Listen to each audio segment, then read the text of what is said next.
Welcome to the Great Detectives of Old Time Radio from Boise, Idaho. This is your host, Adam Graham. If you have a comment, email it to me, box13@greatdetectives.net. Follow us on Twitter at Radio Detectives and call us 208-991-4783. Well, today's episode is brought to you by the financial support of our listeners. Thanks so much for all your support. And now here is the very last episode of Frank Race that features Tom Collins in the lead, The Adventure of the Roughneck's Will. Hello everyone, this is Andrew from OTRWesterns.com. I do all the sound editing for Adam. Real quick, just wanted to give you an idea of what I take out and what special stuff Adam and myself bring to you. So the first 10 seconds is strictly going to be the sound with the background noise, and then 10 seconds in I cut it all out. Hope you enjoy. Check out my podcast, OTRWesterns.com. The Adventures of Frank Race, starring Tom Collins.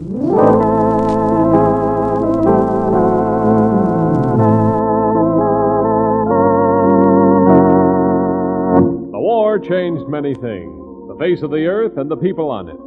Before the war, Frank Race worked as an attorney, but he traded his law books for the cloak and dagger of the OSS. And when it was over, his former life was over, too. Adventure had become his business. The Adventures of Frank Race.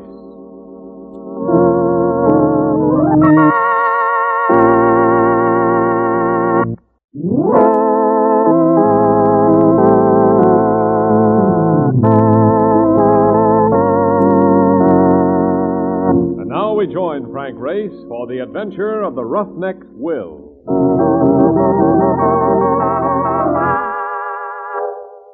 Sometime people come back to you through the years, people you used to know or work with. They come in unexpected phone calls or chance meetings on the street of some strange town. And some of them you want to see and some you hope you'll never see again. Jim Fallon was one of the former. They'd gone through law school together, played football together. And one night in 1943, we'd almost died together in a parachute jump behind Rommel's lines. So when Mark Donovan relayed Jim's call to me, I told him to ignore the red lights. I was full of the excitement that always comes from the thought of seeing an old friend or an old flame. There's a layout. Office suite 401 to 416. And look at the names on that door, will you? Fallon, Forster, Peabody, Morton, and LaRoche.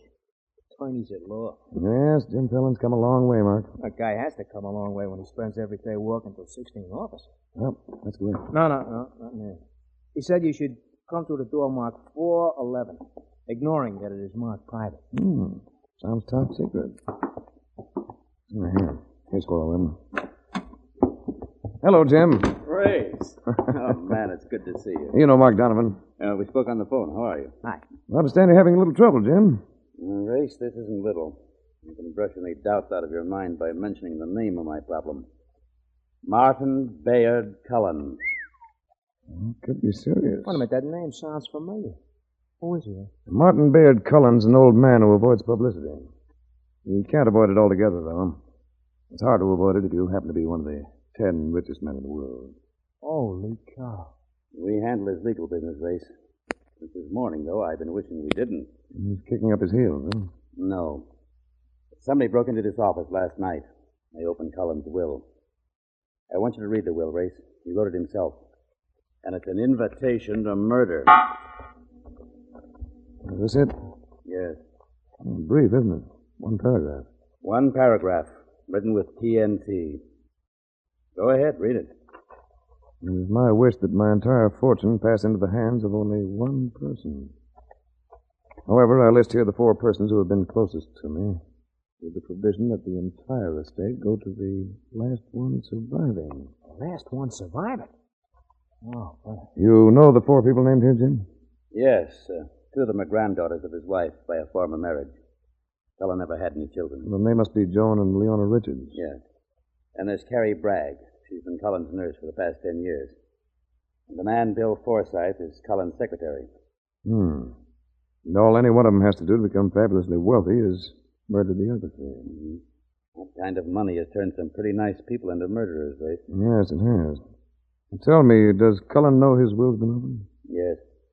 I informed him immediately. I asked him to change the will at once and let it be known that it has been changed. But he won't do it, huh? Nope. And he told me not to call an investigator. But I can't hold still for that. I'd like to have a talk with Cullen. Will you clear a meeting? I'll try.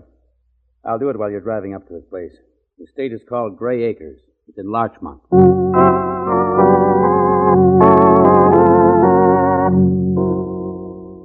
Gray Acres was appropriately named. The house had the grim aspects of a medieval castle. And even the grass and trees seemed colorless and drab, despite the evidence of care. Martin Bayard Cullen matched the general atmosphere. Only his large, dark eyes glittered through a shriveled and pasty skin as he lay propped up by pillows. When he spoke, his voice belied his 90 years. My orders to Fallon were quite precise. I want no investigation. I let you in so I could tell you that. Now get out. I'm not here in your behalf, Mr. Cullen. I just wanted to see what kind of a man it is who uses his fortune to try to influence murder. Since I'll be the first to be murdered if it does happen, it's still my affair. It's time for your medicine, Mr. Cullen. This is one of my heirs, Race. Or shall we say that Miss Bragg is a candidate? She doesn't seem to be out murdering anybody, but she is giving me medicine to drink. Someday it may not be exactly what the doctor ordered. Isn't that right, Miss Bragg? That's right, Mr. Cullen. She agrees with me, Ray. See? Everybody agrees with an old man. Especially when he has millions they may get their claws on. Come on, Mark. Let's get out of here. Yeah, the medicine ain't the only thing that smells in this. Yeah. Now, there's a sweet old guy. Can you tell me how did that prune with the lemon personality get to be rich? He started out as a roughneck on a drilling crew. Oil wildcat. Now he's loaded. Oil and steel, bonds, stocks, cattle. You name it, he's got it. You seem pretty well informed about the old man, Race. Oh, hello, Forsythe. How'd the interview go? Not too well. You warned me. Now, look, Forsythe, you're his secretary. Anybody been especially snoopy lately? Only me, frankly. I have my finger on all of the old man's affairs. You know about the will? I've always known about the will. You see, Race, I typed it.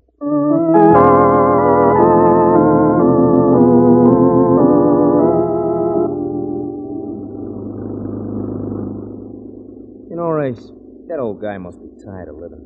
And at his age, I can understand it. At his age, a man can be tired of a lot of things, Marcus. But he can also be very determined. Like about what? About not wanting things investigated. There's been a blue convertible perched on our tail since we left the estate. Well, I will lose it, but quick. Now, let's play it the other way. Slow down, come to a stop at that billboard sign. Right. All right, get out. Pretend to be checking the tires. I get you. Here comes a car. Slowing down. You gotta stop now. Stop, Ray, stop! Come on, Mark. Behind the side. You're backing up. Keep low. Now, you must have winged him. Car got out of control. He's hurt. Not badly. Let's follow him. Can't. Look, he nicked one of the tires on my heap. Oh, that's too bad. It was too dark to get the license number.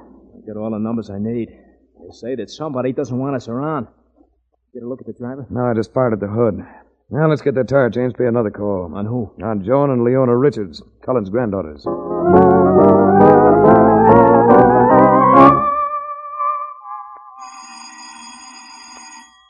Oh, Brooke. If the Danes which live here are related to that old moneybags, I will bet you we are about to come face to face with a couple of pigs. Remember, Marcus, they're only related by marriage.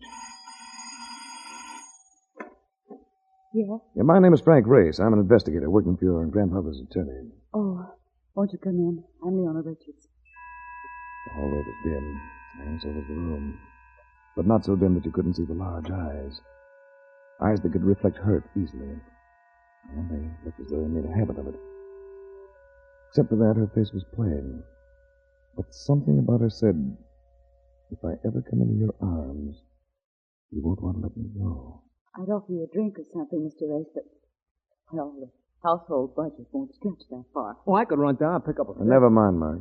If my grandfather sent you to bring me back to Gray Acres, Mr. Race, I won't leave my sister. Saying that doesn't make you happy. I didn't know you'd lived at Gray Acres. We moved out 3 months ago. Why? Because my sister... Because your sister had reasons. And the reasons are nobody's business but mine. Another girl stood in the doorway to the bedroom. She looked like Leona, only she was beautiful, but her eyes were deep and dark, but hard as polished onyx. There were a few seconds before I realized that her left arm was hung in a sling. John, this is Mr. Race. I heard everything. What do you want? Your grandfather wrote a will, and some eager beaver opened it, a little ahead of schedule. Let me figure it then. All right. The terms of the will might place your life in danger. Your life and your sister's. Suppose you let me worry about that. No, but it doesn't end there. This particular will might also work in reverse and make you the menace. Sounds like Grandpa's up to his old divide and conquer trick. Don't say things about him, John, please. I know you're fond of him, but I'm not. Do either of you own a blue convertible? Well, yes, I do. She owns it, and I use it. I see. Now tell me, why the sling? What happened to your arm? I don't think my answer is going to surprise you, Mr. Race. Somebody shot me.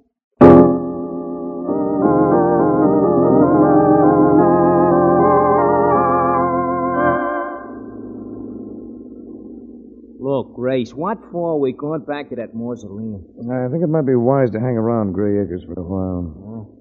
Think that John Richards' dame was the one who was using us for target practice? Yeah, slow down, Marcus. There's the gate to Gray Acres up ahead. Well, there's more than a gate there, Rich. There's a guy with a shotgun blocking the road. You stay in the car. I'll talk to him. Put your hands up there. Air up. Who are you? What you want? My name's Race. I'm working for Mr. Cullen's attorneys. Oh, yeah. Told me you was here earlier today. I'm Blair. Tom Blair. Old man Cullen hired me to guard the property. Cullen hired you? Yeah. Used to work for him before, you know.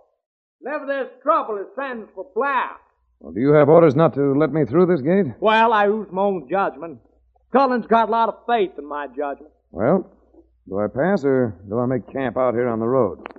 Who is it, Blair? Oh, Miss Forsythe. That investigating fella. Oh.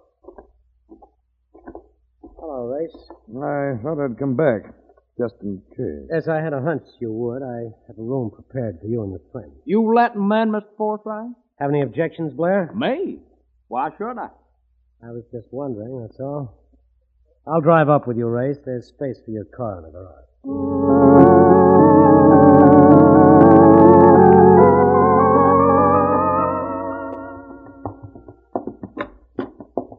I think you'll be comfortable in here. Holy smokes. Allie Can would be comfortable in this joint. Even without Rita. What a room. Before you go, Forsyth, I've got a question. Fire away. Was Joan Richards here this afternoon when I was here? No, she wasn't. But Leona was. Driving a blue convertible? Oh, yes. It was a present from her grandfather last Christmas. As a matter of fact, I got one too, Race. And so did Mrs. Bragg, the nurse. You mean there were 3 of them? That's right, 3 of them. That. 3 convertibles, all identical. I thought about it. And after we turned in, I dreamed about it. Leona had been here, but Joan was the one who had been shot. I twisted fitfully and seemed to doze off finally. Then... Holy cow. Race, what was that? Somebody screamed. Come on.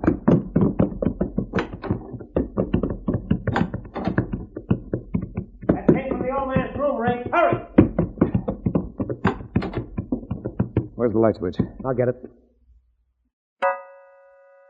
Martin Bayard Cullen lay propped on the pillows.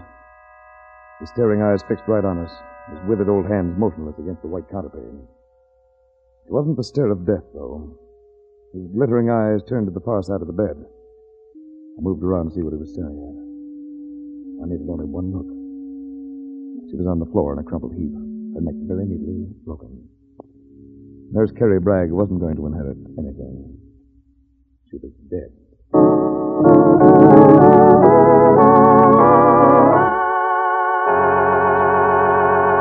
We'll return to the adventures of Frank Race in just about 1 minute.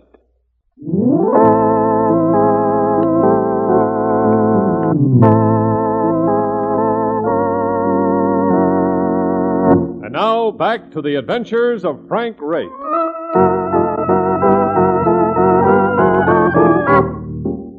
The murder of Nurse Carrie Bragg narrowed the field of Cullen's potential heirs to 3. Leona and Joan Richards and Bill Forsythe. It meant that 2 more of them had to die before there was any payoff. I sent Mark into town to get a few answers from Jim Fallon at his law office, and I started for a stroll around the grounds when... No telling where the shot had come from. I dived behind a hedge, flushing some birds. I caught a wisp of smoke coming from a clump of trees near the ivy-covered wall. Got off a wild shot in return. Hey! Who's shooting there? You should know. You started it. That you, Ray? Yes. Well, this is May here, Blair. No, it wasn't Gregory Peck. You crazy man, what you shooting at me for? I wasn't shooting at you until you tried to pick me off with that rifle. Come out of those trees with your hands up. Man, I wasn't shooting at you. You clipped the top of the hedge as soon as I dove into it. Well, I didn't even see you. I was just shooting the blue jays. Here, I'll come out holding the gun over my head. What makes you so hot about blue jays, Blair? Oh, they're bad, man, bad. Getting the chicken coops, suck the eggs dry, you know. There aren't any chicken coops here. Well, I guess I just got the habit from down home. Maybe yes, maybe no. I think you were trying to scare me, Blair. Oh, now why would I want to do a thing like that? I don't know. Whether it's me or a bunch of innocent birds you're after, take a tip. Make your first shot count the next time you start playing this game. Because next time, I won't miss.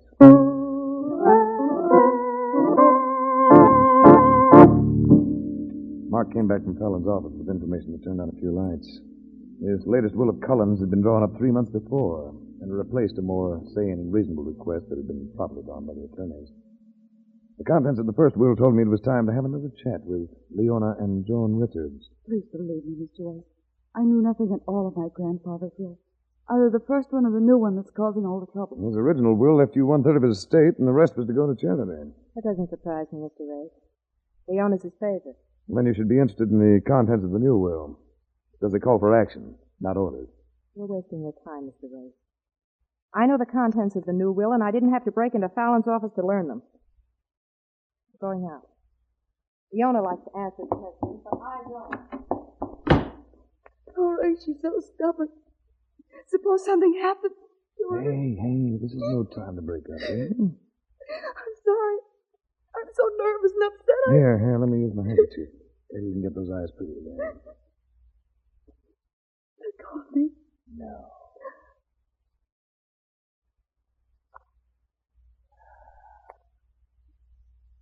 Oh, that's the first time a man ever kissed me. Well, if you can do that without practice, you'll be murdered next time around. You don't believe me, do you? Should I? It's true.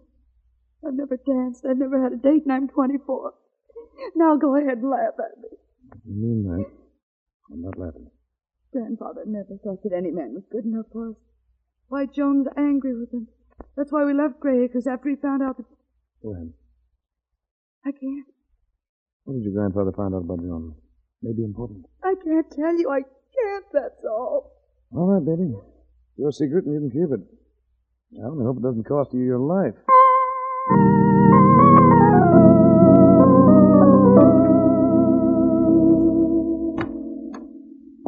Well, hey, about time you got back. Where you been? No, I've been walking around town, thinking. About a dame, judging by the look on your kisser. And I'll bet it's that Leona Richards, too. Brother, that's bad. Well, if you mean one of the girls killed Carrie Bragg, you're way off base, Marcus. They didn't do it. Oh, boy. You got so many stars in your eyes, you can't see them all. The old man's angry with them. He might change a will in the spur of the moment and change it within an hour. They know that. All right, so what? So if either of them intended to latch onto the whole fortune, they'd have killed Cullen first to make sure the will isn't changed. Wait a minute. Makes sense. Like that Bragg dame dead. That only leaves one guy. Yes. And he's Bill Forsythe, Cullen's secretary. Let's go in and have a talk with him. Well, okay. Which is his name? Well, this is the one he came out of last night. Forsyth? Maybe he's in the library. That's where he works. Yeah, we'll see later. Meanwhile, let's have a look around in here. Hey, what are we looking for? I don't really know, Marcus. You go through that bureau and I'll take the writing desk. Okay. Oh, very neat person, Bill Forsyth. Everything in order. Yeah. Hey, he wears nylon shorts, too. Look. Imagine me anything. Now, never mind that. Keep going. You may come in. Yeah. Doesn't seem to be anything but clothes in here. I guess it is. Hey. Look at this. What is it? Framed picture of John Richards in a bathing suit. That babe should wear tighter dresses. This I never know. Now, look at the inscription down on the corner. Huh?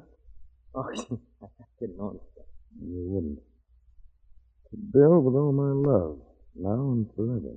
John. Wait a minute. Something else under the guy's pajamas. A couple of letters. Hey, listen to this. Darling, Miss Bragg says the doctor gave grandfather a sedative. I can meet you tonight, usual place. Can you sign? No. It must be John. Put everything back. Does it mean something? It means plenty. Old man Cullum found out about Joan and Bill Forsyth, and he knows that Kerry Bragg was helping them.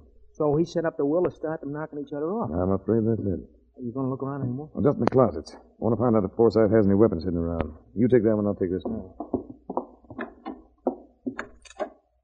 Race. Race, come here. What is it? Oh, got it. It's Forsyth. He's been hanged.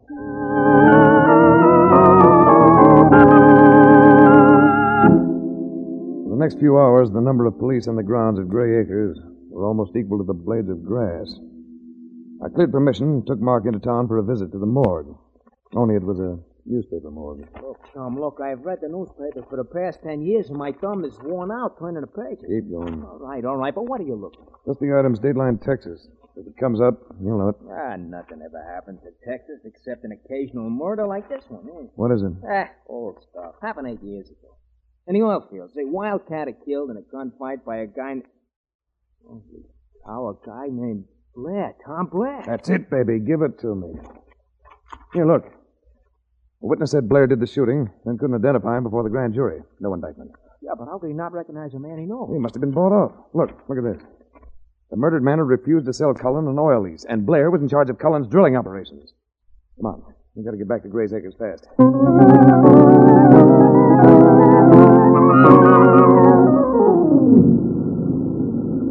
look. The garage is all lit up. There's Blair and one of the maids. Now we're carrying somebody. Hurry.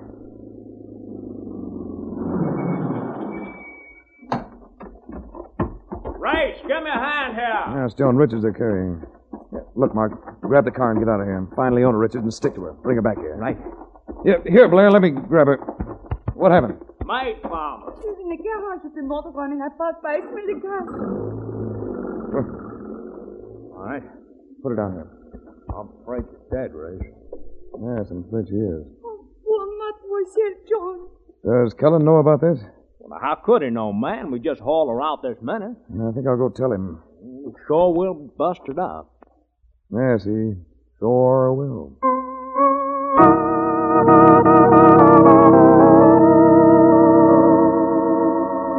Cullen seemed never to sleep. His eyes burned at me as I came into the room, and there was a little color in his cheeks. He made no effort to conceal the victory he was tasting. If I had things figured right, though, I had one ace. The fifth ace in the deck. The Joker. Well, Race. There's been an accident, Cullen. Yes. People always blame their things on accidents, Race. Usually things that happen are planned to happen. Didn't anybody ever tell you that? One of your granddaughters is dead, Cullen. This time I know it was an accident, a mistake. Because the wrong girl got killed. The wrong girl? Yes. It wasn't Joan, Cullen. Leona is dead. His eyes went wild, and the veins at the side of his neck thickened, and a flood of red spread across his cheeks. He drooled at the corner of his mouth, and then he screamed, Blair! Blair! I'm here, Mr. Cullen. Leona! I told you not to hurt Leona. You were supposed to kill Joan and the others. Shut up, you old fool. That's all I wanted, Cullen. He did kill Joan. The owner's safe. I'm afraid you've been too smart, Ray. He moved toward me, a drilling roughneck, squat and solid. I fought tough men, but not as tough as this one. His hands were as hard as a diamond drill. I had to keep him off, but no matter how hard I hit him, he kept closing in. Finally, he got his hands on my throat. Now, Race, I won't kill you. Struggled and twisted, but it was no good. Suddenly, I got tired and blacked out.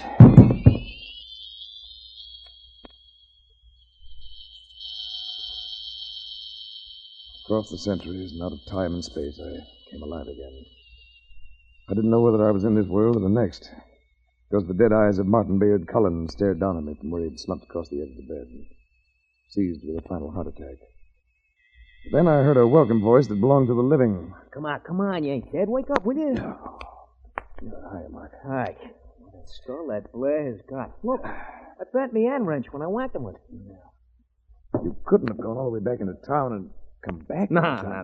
You see, I got to thinking. I turned around. But I figured the Blair was the heavy, so how could we only get hurt if he was here? I figured the old man was using the well to cover his own dirty one. That very astute, Ray. Yeah, I thought so. I called the cops while he was out, and the owner called here. I told her the whole story, and she wants to say it. Oh, that's good, Marcus. Very good. Because I want to see her, too. She'll be one of the richest girls in the world when Cullen's will goes to probate. And her education's been woefully neglected. She'll have to be taught how to protect herself. And you're going to teach her how? I ain't going to be shooting blue jays, boy.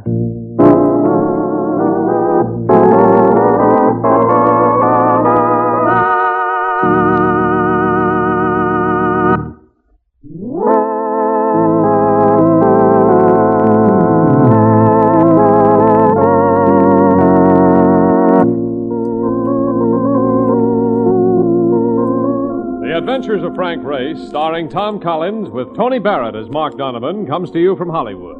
Others heard in tonight's cast were Gloria Blondell, Frank Lovejoy, Michael Ann Barrett, and Wilms Herbert. This series is written and directed by Buckley Angel and Joel Murcott. The music is composed and played by Ivan Ditmars. Be sure to be with us again at this same time next week for another dramatic chapter in the adventures of Frank Race. Art Gilmore speaking. This is a Bruce Ells production.